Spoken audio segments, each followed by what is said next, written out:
ఈరోజు మా lunch special ఏంటో చూసేద్దామా. లంచ్ అని ఏదో బ్రేక్ఫాస్ట్ రెసిపీ చూపిస్తున్నాను అని అనుకుంటున్నారా? అదేం లేదండి. ఈరోజు స్పెషల్ లంచ్కే మేము వడలు చేసుకుంటున్నాము. కొంతమంది గారెలు అంటారు.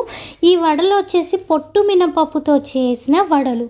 మరి దీని కాంబినేషన్ ఏమై ఉంటుంది గెస్ చేయండి. ఎస్, మీరు గెస్ చేసింది కరెక్టే, నాటుకోడి కూర. సో చాలామందికి వడలు గారెలు విత్ నాటుకోడి కూర అంటే చాలా ఇష్టం కదా, నాకు కూడా.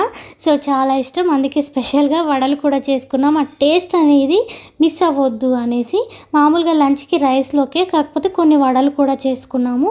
సో కుక్కర్లో కుక్ చేశాను, ఎందుకంటే మనకు నాటుకోడి కూర కొద్దిగా గట్టిగా ఉంటుంది కాబట్టి. సో ఒక 4 to 4 విజిల్స్ వేసుకుంటే ఇంత పర్ఫెక్ట్గా మెత్తగా కుక్ అయిపోయింది. సో కలర్ కూడా పర్ఫెక్ట్గా వచ్చింది, ఆయిల్ పైకి తేలి. సో ఇది బగారా రైస్లో కూడా బాగుంటుంది. మీలో ఎంతమందికి గారెలు విత్ నాటుకోడి కూర ఇష్టమో కమెంట్ చేయండి.